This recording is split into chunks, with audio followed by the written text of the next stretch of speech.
बच्चों, हमने जाना कि जनसंचार किसे कहते हैं।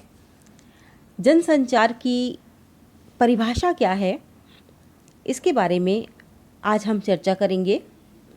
जनसंचार की अलग अलग विद्वानों ने अलग अलग परिभाषा दी है। ये तो हम जानते ही हैं कि जब परिभाषा की बात आती है तो बहुत सारे विद्वान अपनी अपनी बात अपने अपने शब्दों में कहते हैं, जैसा कि उनका अनुभव होता है, जैसा कि उनका मानना होता है। तो रिवर्स, पीटरसन और जॉनसन ने जनसंचार की परिभाषा जिस प्रकार से दी है, आइए उसे समझते हैं। जनसंचार एक तरफा होता है, यानी वन वे होता है। इसके कहने का मतलब है कि जनसंचार एक तरफा होता है, मतलब एक व्यक्ति बोलता है और दूसरा व्यक्ति सुनता है, या एक व्यक्ति बोलता है और पूरा समूह सुनता है। ये जनसंचार है। और ये आपने देखा भी है कि टीवी के माध्यम से, रेडियो के माध्यम से जब कोई एक व्यक्ति बोल रहा होता है तो पूरा समूह सुन रहा होता है और सामने वाला समूह कोई प्रतिक्रिया व्यक्त नहीं कर पाता है। इसलिए ये जनसंचार एक तरफा होता है। अब दूसरी बात वो क्या कहते हैं कि इसमें संदेशों का प्रसार अधिक होता है। तो आप देखिए, जब रेडियो से, टीवी से किसी की बात सुनाई दे रही होती है, या कोई भाषण सुनाई दे रहा होता है, या फिर किसी विषय पर कोई वार्ता आ रही होती है, या कोई परिचर्चा चल रही होती है, तो हम मात्र उन्हीं की बातों को सुन सकते हैं। या आप देखिए, किसी विषय पर वो हमको जानकारी दे रहे होते हैं, तो एक प्रकार से वो संदेश हमें देते हैं और संदेशों का ही प्रचार प्रसार इसके माध्यम से होता है। बहुत सारे विज्ञापन भी उसमें आते हैं, बहुत सारी ऐसी बातें भी आती हैं जो हमारे स्वास्थ्य से संबंधित हैं, जो कि कानून से संबंधित हैं, और जो कि हमारे दैनिक जीवन से संबंधित हैं, किंतु वो सारी बातें हमें संदेश देने के तरीके से बताई जाती हैं। यानी वो ही हमें बताते हैं कि हमें क्या करना चाहिए, क्या सावधानी रखनी चाहिए, क्या इससे लाभ होता है। इस तरह की बातें जो एक संदेश के रूप में होती है, वो हमें बताई जाती हैं। और तीसरी बात ये कहते हैं कि सामाजिक परिवेश जनसंचार को प्रभावित करता है तथा जनसंचार का असर सामाजिक परिवेश पर पड़ता है। तो ये तो सामान्य सी बात है। जब हम टीवी देखते हैं, जब हम रेडियो की बातें सुनते हैं, तो हमारे ऊपर उसका असर पड़ता है। जब हम अखबार में कुछ पढ़ते हैं तो हमें देश दुनिया की खबरों की जानकारी मिलती है। तो टीवी है, अखबार है, रेडियो है, चाहे इलेक्ट्रॉनिक माध्यम आप ले लीजिए, चाहे आप प्रिंट मीडिया की बात कर लीजिए, उसमें छपी हुई जितनी भी बातें होती हैं या उसके माध्यम से कही हुई जितनी भी बातें होती हैं, वो हमारे ऊपर असर डालती हैं और हमारी जीवन शैली पर भी असर डालती हैं, और बहुत सारी चीज़ों को हम उनके माध्यम से अपना लेते हैं। तो परिवेश पर इसका असर पड़ता है। और दूसरी बात है कि परिवेश का भी इन जनसंचार माध्यमों पर असर पड़ता है। तो वो कैसे पड़ता है कि हमारा समाज जिस तरह का है, तो हमारे समाज पर जब रिपोर्ट बनाएंगे वो, और हमारे समाज की बातें बताएंगे, तो हमारे समाज की जो वास्तविक स्थिति है, या वास्तविक मान्यताएं हैं, वास्तविक परंपराएं हैं, वेशभूषा है, भाषा है, जो हमारे संस्कार हैं, हमारे रीति रिवाज हैं, हमारी परंपराएं हैं, तो इन सभी को वो अपने संचार माध्यमों से प्रस्तुत करेंगे। चाहे आप रेडियो के माध्यम से ले लीजिए, चाहे आप टीवी के माध्यम से ले लीजिए, चाहे आप प्रिंट मीडिया के माध्यम से ले लीजिए। तो इन सब बातों को जब वो प्रसारित करते हैं, तो हम ये कह सकते हैं कि हमारे समाज का जनसंचार माध्यमों पर असर पड़ता है। और इसके अलावा जब कोई, चाहे राजनीतिक कारण हो, ऐतिहासिक तथ्य हों, और भी कई बातें हों, कोई साहित्यिक गतिविधियां हों, तो ये सारे माध्यम लोगों के बीच जाते हैं और उनसे उनके व्यूज़ लेते हैं और उसे प्रचारित करते हैं, प्रसारित करते हैं। तो हम कह सकते हैं कि सामाजिक परिवेश का जनसंचार माध्यमों पर असर पड़ता है और जनसंचार माध्यमों का हमारे सामाजिक परिवेश पर असर पड़ता है। अब देखते हैं कि परिभाषा में आगे क्या कहते हैं। आगे कहते हैं कि इसमें दो तरफा चयन की प्रक्रिया होती है। बिल्कुल सही है, चयन की प्रक्रिया होती है, क्योंकि बहुत सारी बातें इसके माध्यम से कही जाती हैं, सुनी जाती हैं, लेकिन हमें चयन करना होता है कि हमारे काम की कौन सी चीज़ है, हमें कौन सी चीज़ ग्रहण करनी है। जिस प्रकार से टीवी के अनेक चैनल होते हैं, लेकिन हमें अगर योग देखना है तो हम योग देखेंगे, अगर हमें व्यावसायिक कार्यक्रम देखना है तो हम वो देखेंगे, हमें अगर पढ़ाई के कार्यक्रम देखने हैं तो हम वो देखेंगे, अगर हमें बच्चों के कार्टून शोज़ देखने हैं तो हम वो देखेंगे, और अगर हमें बड़ों की कुछ बात सुननी है या हमें साहित्यिक प्रोग्राम देखने हैं तो हम वो देखेंगे। तो बहुत सारे प्रोग्राम्स होते हैं और इसमें चयन की प्रक्रिया होती है और दोनों तरफ से ही चयन होता है। अब इसके आगे वो क्या कहते हैं कि जनसंचार जनता के अधिकतर हिस्सों तक पहुंचने के लिए उपयुक्त समय का चयन करता है। बिल्कुल सही बात है, ये आपको थोड़ा सा समझ में नहीं आया होगा, लेकिन जब हम इसकी चर्चा करेंगे तो समझ में आ जाएगा। जैसे कि रेडियो पर जब प्रोग्राम आते हैं, आपको समाचार सुनने होते हैं, तो आप 8 बजे मॉर्निंग न्यूज़ लगाते हैं।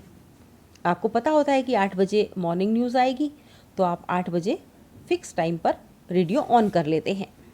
तो इस प्रकार से रेडियो जो है वो आम जनता तक आसानी से पहुंच जाता है, क्योंकि सभी को पता होता है कि 8 बजे समाचार आएंगे। तो समाचार सुनने वाले श्रोता 8 बजे उसे ऑन करते हैं और सुन लेते हैं। इसी प्रकार से टीवी पर अनेक कार्यक्रम होते हैं। अब आप अगर कोई विशेष धारावाहिक देखना चाहते हैं तो आपको पता है कि रामायण सुबह 9 बजे आएगी, तो सभी 9 बजे उस जो सीरियल है उसको देखने के लिए समय पर बैठ जाते हैं। तो जब समय का चयन करते हैं तो ज़्यादा से ज़्यादा जनता तक वो माध्यम पहुंच पाते हैं। जैसे अखबार है, सुबह सुबह आपको पता है कि 5 बजे अखबार आ जाएगा, तो आप 5 बजे ही अखबार का इंतज़ार करते हैं। 8-10 बजे के बाद, 9 बजे के बाद कोई भी अखबार को नहीं पढ़ता है, सब पढ़ लेते हैं सुबह और उसके बाद कोई नहीं पढ़ता है। तो एक समय का चयन होता है। कोई भी सीरियल चला रहे हैं तो उसका भी एक समय निर्धारित करते हैं। कोई भी प्रोग्राम है, बच्चों के लिए प्रोग्राम आ रहा है तो सुबह 9 बजे आ रहा है, 9:30 बजे आ रहा है, 10 बजे आ रहा है। महिलाओं के लिए अलग प्रोग्राम आ रहा है, बच्चों के लिए अलग प्रोग्राम आ रहा है, बुज़ुर्गों के लिए अलग आ रहा है, और शाम को युवाओं के लिए आ रहा है तो अलग आ रहा है प्रोग्राम। शास्त्रीय संगीत आ रहा है तो वो अलग समय पर आ रहा है। तो इस प्रकार से वो समय का चयन करते हैं ताकि जो समूह है सुनने वाला वो भी उस समय का चयन कर लेता है और एक ही समय में कम्युनिकेशन ज़्यादा से ज़्यादा हो जाता है, लोगों तक पहुंच जाता है। अब आगे वो क्या कहते हैं कि जनसंचार जन अर्थात लोगों तक संदेशों का प्रवाह सुनिश्चित करता है। जनसंचार जन मानी लोगों तक संदेशों का प्रवाह सुनिश्चित करता है कि संदेश जो है वो आम जनता तक पहुंच जाए, लोगों तक पहुंच जाए जहां वो पहुंचाना चाह रहे हैं। अब जोसेफ डिविटो का मानना है कि जनसंचार बहुत से व्यक्तियों में एक यंत्र के माध्यम से सूचनाओं, विचारों और दृष्टिकोणों को रूपांतरित करने की प्रक्रिया है। बिल्कुल सही है।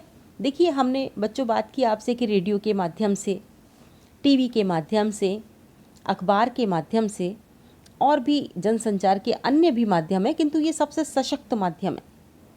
इसके अलावा इंटरनेट के माध्यम से हम सूचनाओं को, विचारों को और हमारे दृष्टिकोण को लोगों तक पहुंचा देते हैं और कहते हैं कि दृष्टिकोणों को रूपांतरित करने की प्रक्रिया है। तो देखिए, जब हम इतनी सारी बातें सुनते हैं और देखते हैं तो हमारे विचारों पर भी उसका असर पड़ता है और बहुत कुछ हमारे विचार भी उससे प्रभावित होते हैं और बदल भी जाते हैं। तो ये सही बात है कि जनसंचार बहुत से व्यक्तियों में एक यंत्र के माध्यम से, यंत्र कौन सा हो गया, रेडियो यंत्र हो गया, टीवी यंत्र हो गया, इसके माध्यम से, या इंटरनेट है इसके माध्यम से आपको पहुंचाया। तो विचारों और दृष्टिकोणों को रूपांतरित करने की प्रक्रिया है। हमारे विचार प्रभावित होते हैं, हमारा दृष्टिकोण प्रभावित होता है और कई बार रूपांतरित भी हो जाता है। अब इसके बाद जबकि जॉर्डन कहते हैं कि संगठित स्रोत द्वारा विस्तृत विजातीय बिखरी हुई जनता को तकनीकी माध्यम से जो संदेश प्राप्त होता है उसे जनसंचार कहते हैं। कि वो कहते हैं कि संगठित स्रोत द्वारा, संगठित स्रोत कौन से हैं, जैसे एक रेडियो है तो रेडियो का अपना पूरा नेटवर्क है, रेडियो में बहुत सारे लोग काम करते हैं और एक कंप्लीट प्रक्रिया है और एक संगठन है पूरा, और वो अपना काम जो है वो बहुत अच्छी तरह से करना जानते हैं और किस प्रकार से एक संपूर्ण समूह मिलकर एक संदेश को तैयार करता है और दूसरे समूह तक, लोगों के समूह तक पहुंचाता है। इसी प्रकार से टीवी है, टीवी भी बहुत बड़ा नेटवर्क है। टीवी में भी बहुत सारे लोग काम करते हैं, बहुत सारे लोग प्रोग्राम्स बनाते हैं, बहुत सारे लोग समाचार वाचन करते हैं, बहुत सारे लोग कैमरामैन इत्यादि होते हैं, बहुत सारे जो टेक्निकल स्टाफ होता है, इसके अलावा अनाउंसर्स होते हैं, बहुत सारे लोग होते हैं जो काम करते हैं, ऑफिसर्स वगैरह भी होते हैं और अन्य भी बहुत सारे कर्मचारी होते हैं। तो इन सब का एक संगठन होता है, एक समूह होता है और ये समूह जो है वो जनसंचार यानी एक प्रोग्राम बनाता है और उस प्रोग्राम को लोगों तक, जनता तक पहुंचाता है। तो कहते हैं कि संगठित स्रोत होता है और विस्तृत विजातीय बिखरी हुई जनता को, जनता बिखरी हुई है, एक स्थान पर तो बैठी हुई नहीं है, कोई काम पर जा रहा है, कोई कहीं है, कोई अपने घर पर बैठा हुआ है, कोई स्कूल में है, कोई अपने कार्यालय में है, कोई दुकान पर है, कोई कहीं है, तो उनको संदेश पहुंचाते हैं। इस तरह से जनसंचार के लिए कहा जा सकता है कि इसके माध्यम से बिखरे हुए, फैले हुए विशाल जनसमूह तक, अखबार के माध्यम से, हमने बात की अखबार की, प्रिंट मीडिया जिसको हम कहेंगे, प्रिंट मीडिया में और भी चीज़ें आ जाती हैं, जैसे पैम्पलेट वगैरह आ जाते हैं और भी पुस्तकें वगैरह भी आ जाती हैं, लेकिन ख़ास जो प्रिंट मीडिया है, जो सशक्त मीडिया है, उसे हम अखबार का ही मतलब कि अखबार को ही हम सशक्त एक प्रिंट मीडिया कहते हैं, जो कि प्रतिदिन हमें संदेश देता है। इसके अलावा रेडियो, टेलीविज़न, फिल्म, इंटरनेट के माध्यम से तुरंत कोई भी संदेश पहुंचाया जा सकता है। फिल्म के माध्यम से, देखिए हम जब कोई फिल्म देखते हैं तो वो हमें मोटिवेट करती है और उसमें जो बातें होती हैं वो हमारे विचारों को प्रभावित करती हैं। इसी प्रकार से इंटरनेट पर जब हम लोग बहुत सारी चीज़ें देखते हैं तो वो भी हमारी बातों, हमारे जो विचारों को है वो प्रभावित करते हैं। लेकिन संदेश को जनता तक पहुंचाने से पहले कुछ बातों का ध्यान रखना आवश्यक है, जैसे कि किसी भी संदेश की भाषा क्या होनी चाहिए। अब देखिए, ये भाषा की जहाँ बात आ रही है तो ये हम भाषा की बात करेंगे अगले अपने पाठ में। तो आज हमने बात की जनसंचार की परिभाषा के बारे में कि जनसंचार की परिभाषा आखिर क्या हो सकती है और किस प्रकार से जो रिवर्स और पीटरसन और जॉनसन ने जनसंचार की परिभाषा दी है उसे हमने समझा। एक बार से फिर इसे दोहरा लेते हैं कि ये कहते हैं कि जनसंचार एक तरफा होता है, वन वे होता है। आपने इसे समझ लिया कि एक व्यक्ति बोलता है, दूसरा समूह सुनता है। इसमें संदेशों का प्रसार अधिक होता है, क्योंकि जब एक व्यक्ति बोलेगा तो कम्युनिकेशन नहीं होगा बल्कि संदेशों का ही प्रसार होगा, यानी वो जो अपनी बात कहना चाहता है एक संदेश के रूप में वो अपनी बात कह देगा। सामाजिक परिवेश जनसंचार को प्रभावित करता है तथा जनसंचार का असर सामाजिक परिवेश पर पड़ता है। अन्योन्य आश्रितता है दोनों की। जनसंचार के माध्यम हमेशा सामाजिक रीति रिवाज, सामाजिक परंपराएं, समाज में होने वाली घटनाएं, इन पर आश्रित होते हैं। उन्हीं पर वो प्रोग्राम मेकिंग करते हैं, उन्हीं को वो समाचारों के माध्यम से प्रसारित करते हैं और दूसरी तरफ जो कुछ भी वो प्रसारित करते हैं वो हमारे समूह पर, हमारे समाज पर असर डालता है, हमारे विचारों पर असर डालता है। इसलिए दोनों ही एक दूसरे को प्रभावित करते हैं। इसमें दो तरफा चयन की प्रक्रिया होती है। इसमें चयन कर सकते हैं आप कि हमें कौन सा चैनल देखना है, कौन सी चीज़ सुननी है, किस विषय को हमें देखना है, तो ये चयन की प्रक्रिया भी होती है। इसके बाद कहा है जनसंचार जनता के अधिकतर हिस्सों तक पहुंचने के लिए उपयुक्त समय का चयन करता है। एक टाइम पर, निश्चित टाइम पर प्रोग्राम्स आते हैं, निश्चित टाइम पर न्यूज़ वगैरह आती है, निश्चित टाइम पर आपके पास अखबार पहुंचता है, तो ये निश्चित समय का चयन हो गया। जनसंचार जन अर्थात लोगों तक संदेशों का प्रवाह सुनिश्चित करता है। जोसेफ डिविटो का मानना है कि जनसंचार बहुत से व्यक्तियों में एक यंत्र के माध्यम से सूचनाओं, विचारों और दृष्टिकोणों को रूपांतरित करने की प्रक्रिया है। आपने पहले ही समझ लिया है कि सूचनाओं, विचारों को किसके माध्यम से करते हैं, वो यंत्र के माध्यम से। तो यंत्र कौन सा हुआ? रेडियो है, टीवी है, इंटरनेट है, आपका मोबाइल है, अनेक प्रकार के ऐप्स भी हो सकते हैं इसमें, जिसके माध्यम से सूचनाएं आपको पहुंचती हैं और इससे आपका दृष्टिकोण बदलता है, आपके विचार बदलते हैं और कई बार आपके विचार उनसे इतने ज़्यादा सहमत हो जाते हैं कि वो बिल्कुल रूपांतरित हो जाते हैं। तो इस प्रकार से कहते हैं कि जॉर्डन कहते हैं कि संगठित स्रोत द्वारा, यानी रेडियो, टीवी का एक अपना नेटवर्क होता है, कंप्लीट नेटवर्क होता है और वो नेटवर्क टोटल मिलकर प्रोग्राम मेकिंग करता है। प्रोग्राम मेकिंग के बाद में वो आप तक उसको प्रसारित करता है।